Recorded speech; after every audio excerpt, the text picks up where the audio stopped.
Hi, I'm Jessica Boyer, home stager, organizer, and life coach. I work with women to help clear the clutter both internally and externally so they can get to the root of what inspires them and start creating their own unique brand of impact.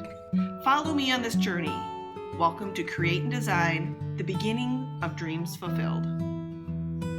Good morning, everyone. Welcome back. I'm so glad you're joining me here today. Today we're going to talk a little bit about morning routines and the art of journaling. And so I know I've mentioned this in the past. I know that we've talked a little bit about, my morning routine and what that includes, and it doesn't include journaling, as well as I've also on occasion given you questions that you could be using to help you in your journaling process.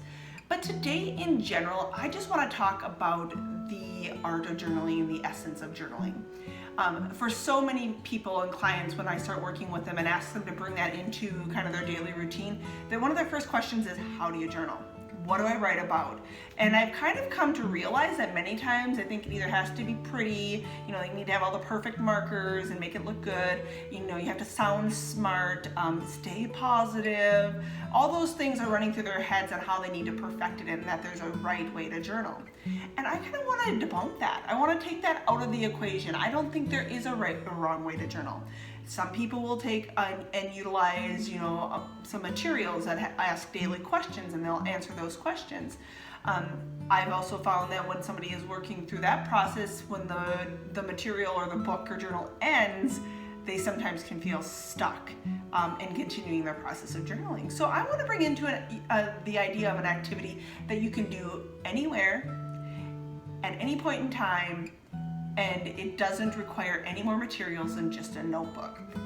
And the idea is for you to sit down and without judgment, just start writing. And I know that sounds odd, and I have had people say, well, I don't have anything to write about. Well, I've challenged them to say, well, then just keep writing that. I don't have anything to write about. I don't have anything to write about. I don't have anything to write about. I don't have anything to write about.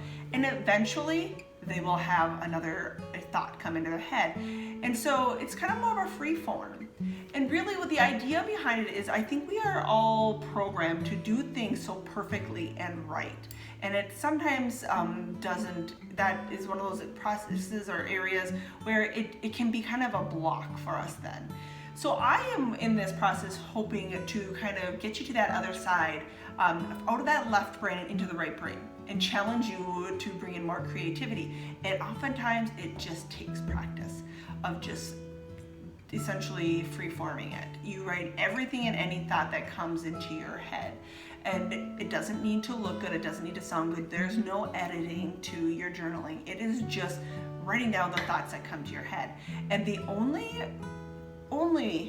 caveat to this and rule to this type of journaling is that you need to do it for 3 pages.